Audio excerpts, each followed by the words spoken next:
It's game day for the Washington Commanders as they get set to take on the Seattle Seahawks. We're going to be talking about their most recent roster moves. We're also going to be talking about some keys to victory for the Commanders in tonight's game. And so before we go ahead and we jump into it, I first want to remind you to hit that subscribe button, just like Jayden Daniels is going to be hitting Terry McLaurin, Deebo Samuel, Zach Ertz, and many others for multiple touchdowns this season. And so in exchange for hitting that subscribe button, I'm going to give you nothing but daily content around the Washington Commanders. And so make sure that you hit that like, you hit that subscribe, and you join the Washington Commanders Insider family as we talk nothing but Washington Commanders football. And so with that being said, let's go ahead and let's jump into it.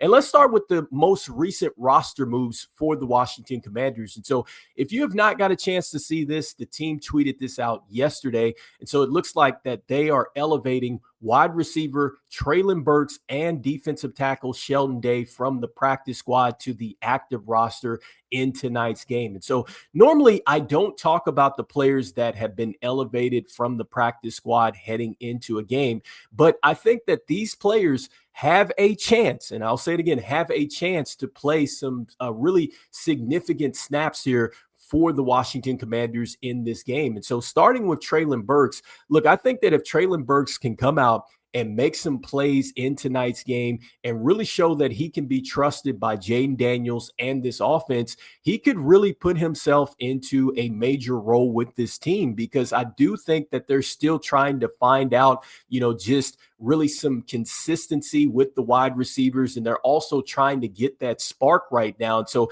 not to take anything away from Luke McCaffrey, who I think has done a great job. I wish that he would get some more opportunities and starting with this game. And then also too, with Jalen Lane, I think that he's done a great job as a rookie. I mean, I think he's made some plays. There's definitely some plays that we would probably like to see him make, but it's part of the process. But I think that somebody else will need to step up outside of Deebo Samuel. And I think that Treylon Burks has that chance to do so in tonight's game. And really, he could do this for the rest of the season, because, just the situation, for the wide receivers and just really this passing game, just this season, it's been tough because, we had the contract situation in training camp with Terry McLaurin, and then he, missed some time. You have Noah Brown, who's been out. He's been on the IR.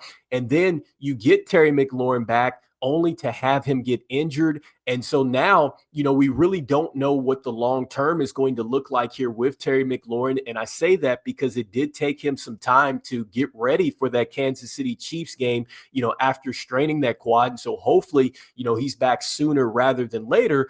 But that is going to leave some opportunities, and maybe Treylon Burks can really step in here and take this opportunity, because I think that, this team needs it. And also, too, they're going to need Jayden Daniels to remain healthy here. I think that that is also a big part of this. And so that's why I say that if he can get out there and really get some, significant snaps in this, I think that there's a chance that he can do some things here. And so I know it hasn't been the best for him in his 3 seasons with the Tennessee Titans. And because so far, 444 yards, only 1 touchdown. That was his best season in year 1. And so he's dealt with just really inconsistency where he's shown flashes, hadn't put it together, and he's also dealt with the injuries. And so hopefully he can put that behind him, and maybe he takes, just a leap forward in tonight's game. And so next, with Sheldon, he's already made some plays for the Washington Commanders this year. He's got 5 total tackles. He's got 3 solos and 2 assists. And so it's not about the numbers necessarily, but it's just the timing, because right now you have Johnny Newton, who's questionable going into this game at the time of this recording. Then also, too, the defense has really dealt with some injuries. And so I think that there is the possibility that maybe Sheldon will have to play, a pretty good amount of reps here. And so let's see if both of these players are used tonight. That's what I'm definitely looking forward to seeing coming into this game. And so next, just to talk a little bit more about just the roster and some injury updates going into this one. And so at the time of this recording, according to ESPN.com, we still have some players that are listed, as questionable. You have Laramie Tunsil. He's questionable with the hamstring. Johnny Newton is questionable with an ankle. And then also, too, John Bates questionable with an ankle as well. And so with that being said, all these players coming in questionable, will probably mean that they're going to be a game time decision when it comes down to it. And so Johnny Newton and Laramie Tunsil, just going back to the presser with Dan Quinn, did say that they put in the work there on the last practice. And so hopefully they are able to get back out there. And John Bates, he definitely helps the running game with his ability to pass block. And so the Commanders will need all these players if they want to get past a tough Seahawks team. And so next, that leads me into just really some keys to the game. And so starting with the offense. And so I think that the first thing that the Commanders are going to have to do in this one is they have to find a way to protect Jayden Daniels, because when he's out there, he's certainly putting up the points.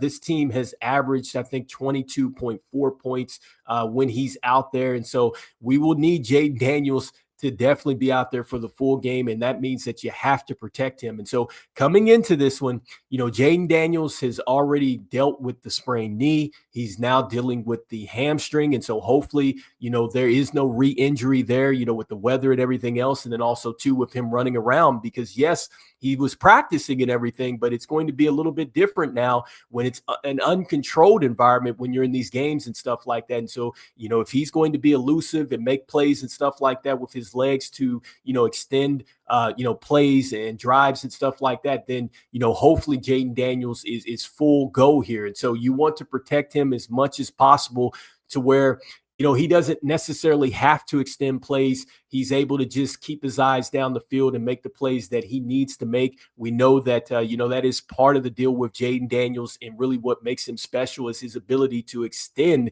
But I would just not want him to do as much today. And so, like I said a couple videos ago, I just don't want him putting on the Superman cape. And so you need to be able to protect Jayden Daniels against a very tough defense, because this defense of the Seahawks has got home a lot. They are 5th in the National Football League with the 23 sacks, 39.4 with the QB pressure rates. And so that's 4th, and they rarely blitz. And so they are good at getting home. So the protection needs to be there.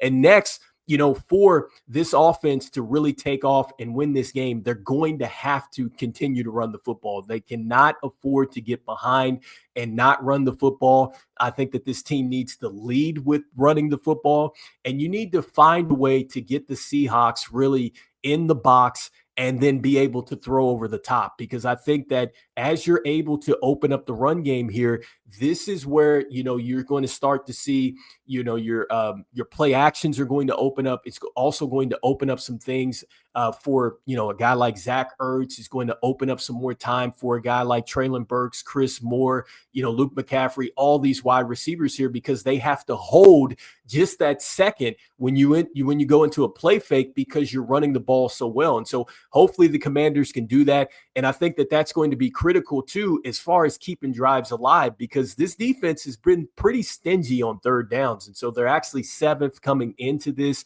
They're tough in the red zone. They're actually top 5 there. They're 4th. And so, in order for the Commanders to keep things going and keep drives alive, you can't just pass the football. You're going to have to run the ball. And so let's see if the Commanders can get back to running the ball well.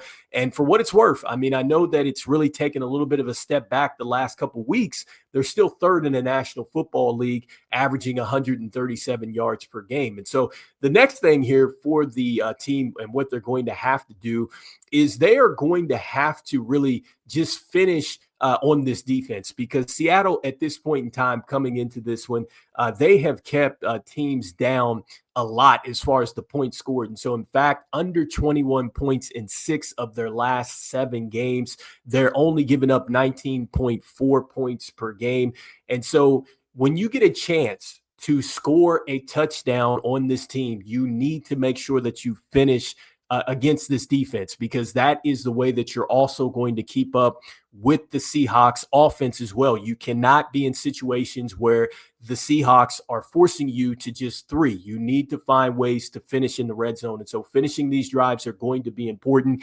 And then next, just looking at the defense and really the keys here. And so I think that the biggest key for the Washington Commanders is they're going to have to keep, just everything in front of them, because I think with Sam Darnold, he is going to look to go down the field. Talked about the season that he's having thus far, the 12 touchdowns touchdowns and 4 INTs, 250.6 yards per game. He's got a 109.2 QBR rating. And so this is all according to NFL.com in the preview. And so this is a guy that is having a very good season, and he is finding a way to somehow get it over to Jackson Smith and Jigba, who is really making some huge plays out there for the Seahawks. In fact, 117 yards per game, which leads the NFL. He's averaging about 7 receptions a game, and he's got 4 touchdowns. And so taking away the huge plays is something that really has been talked about for a couple weeks with this defense. And so let's see, if they can keep things in front of them, if they can stay really on the top of these receivers, because if they get to the bottom of these receivers, it's going to be trouble for the Commanders in the pass game. And so I'd like to see in these zone coverages and stuff like that, everybody just doing their job and making sure that you make the Seahawks really earn it. And so next, with the defense, I think another key here is going to be continuing to really slow down the running game. And so at this point in time, they're only averaging 106.1 yards per game here. And so I think that, this team has done a great job as far as slowing down the run for the most part, especially when it comes to running in the interior. I think that the Commanders have done a great job there. But what has been really talked about in this last week in the pressers with Joe Wood Jr. and stuff like that was he's talking about really the edges. Those type of runs have been huge this season. And so opposing teams have been able to get to the outside. And so being able to set that edge is going to be important, which is why, guys like Sheldon, Johnny Newton, everybody up front, they're going to have to find ways to really get to the outside and just as, a group collectively be there to swarm on the ball. And so you want to limit, just the big plays that the Seahawks can get to getting to the perimeter. And so that is going to be huge with the defense. And also, too, let's see if this defense can continue to keep playing fast. I think that is something that, Dan Quinn talked about in this last presser as well. And so, look, it worked somewhat because they were able to get the turnovers. And so hopefully, now that you've kind of just really, I guess, taken away, maybe as much on a play call where players can now just focus a little bit more and just kind of read and react that way. Let's see if the Commanders can really turn this into some turnovers, because they are going to need to do this, because this Seahawks team can certainly put up points, because when you look at what they've done over the season, week 2, they put up 31 points against the Steelers. Week 3, they put up 44 against the Saints, 23 against the Cardinals, 20 against the Jaguars, and 27 against the Texans. And so this team can certainly put up points. Can the Commanders slow them down? We'll definitely be talking about it after the game. And so anyway, you guys, make sure you let me know in the comments here what your key takeaways are going into this game. And we'll be talking more post-game here after this game is over. And so as we always say, look, go Commanders, and I will see you guys on the next one. All right, peace.